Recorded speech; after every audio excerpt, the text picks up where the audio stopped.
नमस्ते। आप सभी से अनुरोध है कि कृपया हमारे चैनल को सब्सक्राइब करें और वीडियो को लाइक भी अवश्य करें। पाकिस्तान, अमेरिका और चाइना, ये तीन देश जो है वो भारत की रफाल के खरीद से बड़े परेशान हैं, ज़बरदस्त परेशान है। ऊपर से रफाल जो है वो यूएई में भी आ रहा है, लेकिन अब उनका बाप आया जा रहा है।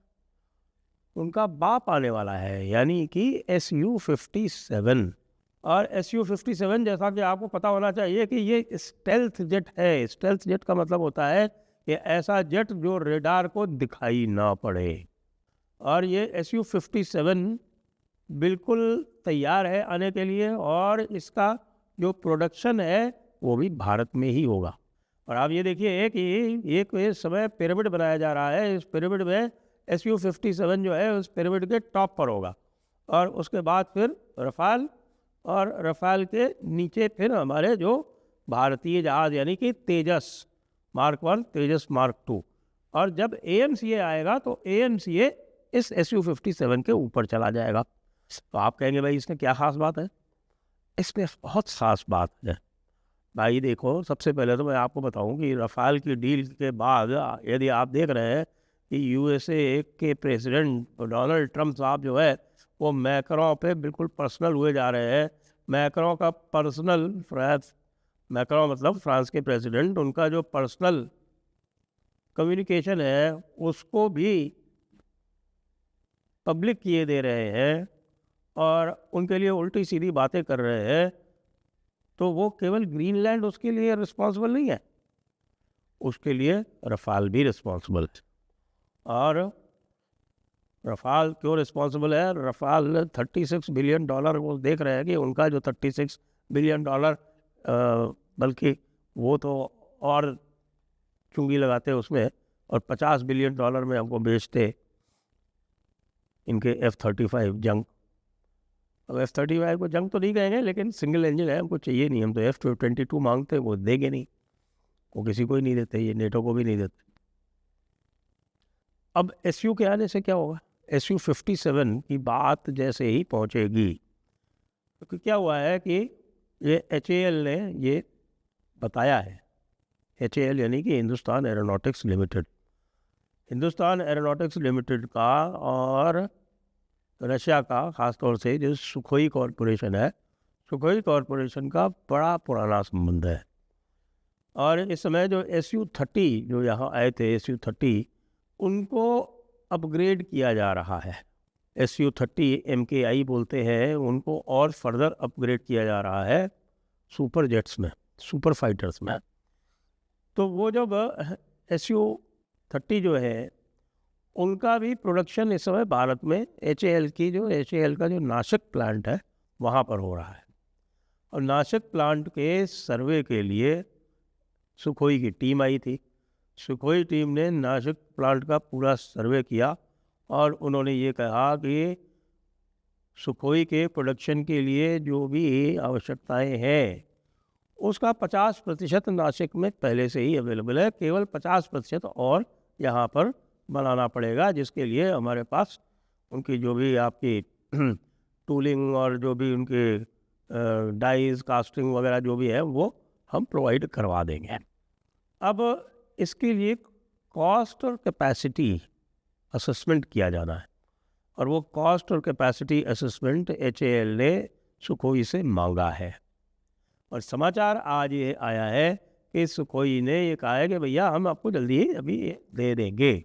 वो जब वो पहुंच जाएगा, जो कॉस्ट और कैपेसिटी असेसमेंट होगा, उसके बाद बैठ के पूरी जो है वो कॉस्टिंग की जाएगी, और कॉस्टिंग करने के बाद में फिर ये प्रपोजल आगे सरकार को भेजा जाएगा। लेकिन एक बात तो तय हो गई कि भाई सुखोई की डील जो है वो होने जा रही है। अब इसको सुनकर तो डोनाल्ड ट्रंप को और भी बड़ा धक्का लगेगा, इतना बड़ा धक्का लगेगा कि जितनी कि आप कल्पना नहीं कर सकते। उनको धक्के तो वैसे ही बहुत लग रहे हैं, क्योंकि वो पहले से ही जानते हैं कि भारत जो है मिसाइल्स के क्षेत्र में लगभग पूरी तरह से इंडिपेंडेंट है। और उसके अलावा मिसाइल्स के क्षेत्र में भारत ने इसराइल के साथ में समझौते कर रखे हैं, इसराइल के साथ में जॉइंट वेंचर्स हैं, और इसराइल के साथ मिलकर बहुत सारी मिसाइल्स भारत ने बनाई भी है और डायरेक्ट खरीदी भी है इसराइल से। इनमें तरह तरह की जो आपके मिसाइल्स हैं वो ऑप सिंदूर में भी यूज़ हुई थी, ख़ास तौर से स्पाइस और रैम्पेज। स्पाइस और रैम्पेज का तो आपको पता है, सबने देखा है रहीम यार खान। तो रहीम यार खान का जो रनवे डिस्ट्रॉय किया गया, उसमें जो क्रेटर बना वो आज तक भी ठीक नहीं हो पाया। स्पाइस की भी आपने देख ली कि उसकी जो एक्यूरेसी है, तो स्पाइस ही था जो कि एक एयर कंडीशनिंग वेंट से घुस के, और नूर खान का जो वो पूरा उनका जो C4I यानी कि कम्युनिकेशन सेंटर था, कम्युनिकेशन कंट्रोल सेंटर था, उसको पूरे को तबाह कर दिया था जो, और जिसमें पता नहीं कितने मारे गए, उसमें अमेरिकन्स भी थे। इस वजह से भी तो वो ये अंकल ट्रम्प नाराज़ है ना। इसी तरह का और भी मिसाइल्स और आने वाली है, जैसे एयर लोरा एक आने वाली है। वो एयर लोरा जो है वो एयर लॉन्च बैलिस्टिक मिसाइल। बाकी हमारी प्रलय तो तैयार है ही, सबको ही पता है। और 26 जनवरी को साहब anti ship hypersonic glide vehicle भी डेमोन्स्ट्रेट होने वाली है। ये सब देख के वैसे ही अंकल सैम यानी अंकल ट्रम्प वो बड़े रुष्ट रहते हैं, नाराज़ रहते हैं, और कहते हैं कि साहब कि देखिए ये सारी चीज़ें जो भी इनको लेनी है वो बाहर से लेते हैं या खुद बनाते हैं, या हमें कुछ देते नहीं। यहाँ तक कि एक छोटा मोटा जो आर्मर्ड प्लेटफॉर्म था स्ट्राइकर, उसको भी भारत ने रिजेक्ट कर दिया। थोड़ा सा ढाढ़स देने को कोई 30-40 मिलियन डॉलर की, अब 30-40 मिलियन डॉलर क्या होता है, कहाँ 36 बिलियन डॉलर, 36 बिलियन डॉलर डासोल्ट को, उसके बाद 8 बिलियन डॉलर जर्मनी को उनकी सबमरीन्स के लिए, और 8 बिलियन डॉलर साफरान को यहाँ पर भारत में प्रोडक्शन के लिए, जेट इंजन के लिए, AMCA के लिए। AMCA आप जानते ही हैं ना, जो हमारा एडवांस्ड एयरक्राफ्ट है। एडवांस एयरक्राफ्ट मतलब 5th generation 6th generation aircraft है, उसके लिए तो नाराज़ होना स्वाभाविक है, और पाकिस्तान का भी दुखी होना स्वाभाविक है। हालांकि जो भी काम लेना था पाकिस्तान से वो ट्रम्प अब ले चुका है, उसको अधिक आवश्यकता नहीं है। पाकिस्तान तो बिछा हुआ है, कह रहा है कि साहब आपको हमारी जिस तरह से भी आपको हमारा उपयोग करना है, हमारे पिछवाड़े का जिस प्रकार से भी उपयोग करना है आप कर सकते हैं, आप उसके लिए स्वतंत्र हैं, पूरी तरह से लेट के तैयार। लेकिन ट्रम्प कह रहा है तो अब तुम्हारी ज़रूरत नहीं है भाई, चलो अब इधर से हम चलेंगे, दूसरों का उपयोग लेंगे। जानते हो ट्रम्प का मामला, यूज़ एंड थ्रो वही चल रहा है। वापस आ जाते हैं SU के ऊपर, SU-57 के ऊपर। अब ये जो भारत जो अब पूरा अपना फाइटिंग एयरक्राफ्ट का जो आर्किटेक्चर बनाने जा रहा है, वो लगभग 900 एयरक्राफ्ट यानी 900 फाइटर्स का, और 900 फाइटर्स का मतलब होता है पूरे 50 स्क्वाड्रन्स। वो पूरे 50 स्क्वाड्रन का सिस्टम बनाने जा रहा है, और उस 50 स्क्वाड्रन में आप ये देखें कि लगभग 400 के आसपास तो तेजस होंगे। जैसे जैसे अभी जो पुराने आपके मिराज और MiG-29 और आपके कुछ जैगुआर जो बचे हुए हैं, जैगुआर का तो ये हाल है कि उनकी सर्विस के लिए, उनकी मेंटेनेंस के लिए पार्ट्स नहीं मिलते। तो इक्वेडोर से वो पुराने हमने 2 उनके जो MiG-29 थे उस इराके वो ख़रीदे हैं, और उनको पूरा डिसमेंटल करके उनके जो सारे पार्ट्स हैं वो इनमें उपयोग के लिए लाए जाएंगे, जो बाकी बचे हुए हैं।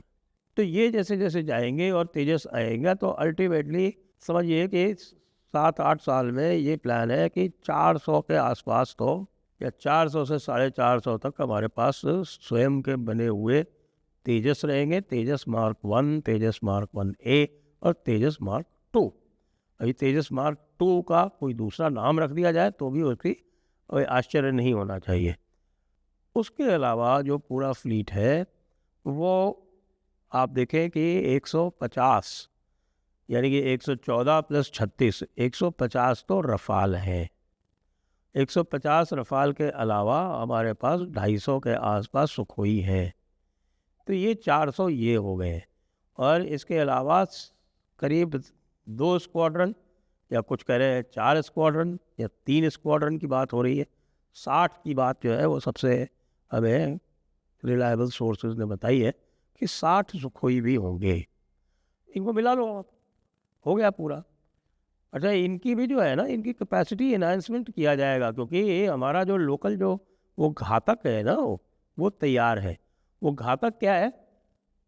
वो घातक जो है वो एक अनमैन्ड व्हीकल है, जो कि मैन्ड प्लेटफॉर्म्स जो है उनके साथ में उड़ेगी। इसको बोलते हैं मैन्ड अनमैन्ड टीमिंग, MUMT। तो वो MUMT का प्रोविज़न करके आप ये समझे कि एक जो फाइटर एयरक्राफ्ट होगा वो 4 या 6 अनमैन्ड के साथ में उड़ेगा। और वो जो अनमैन्ड है, जो बहुत सारे टास्क ये करता है, वो इसकी कैपेसिटी को एनहांस कर देगा कई गुना। कि अगर ये मान लीजिए ये 8 मिसाइल्स ले जा सकता है, तो आप उसने फिर आपने 6 घातक भी लगा दिए, वो हर घातक में 2-2 मिसाइल दे दिए आपने। तो आप ये देखिए कि जो 8 ले जा सकता था वो 12 और ऐड कर दीजिए उसके अंदर। 12 नहीं तो 4 तो सभी जाएंगे साथ में, 8 और 8 16, डबल हो गई कैपेसिटी। तो इस तरह के जो पूरे प्रोविज़न किए हुए हैं, उसको लेके पाकिस्तान तो चिंतित है ही, चीन भी बहुत चिंतित है। और चीन की चिंता से तो फ़र्क नहीं पड़ रहा हमारे अंकल सैम को, लेकिन पाकिस्तान की चिंता से बहुत अंतर पड़ रहा है। और पाकिस्तान भी कह रहा है कि भाई अब हम क्या करें, इन्होंने तो रफ़ाल ले लिए, F-35 से हमारा क्या काम चलेगा। ये S-400 तो हमको उड़ा देता है 400-500 किलोमीटर की दूरी पर, हम उड़ ही नहीं पाएंगे, क्या किया जाए। अफ़गानिस्तान दूसरी तरफ से हमें दबाए हुए है भाई। अंकल सैम की हालत बहुत ख़राब है, और अंकल सैम के पिट्ठू पाकिस्तान की भी हालत बड़ी ख़राब है, जब से उसने रफ़ाल सुना है और अब जब से उसने सुखोई 57 सुना है। जय हिंद, जय भारत, वंदे मातरम।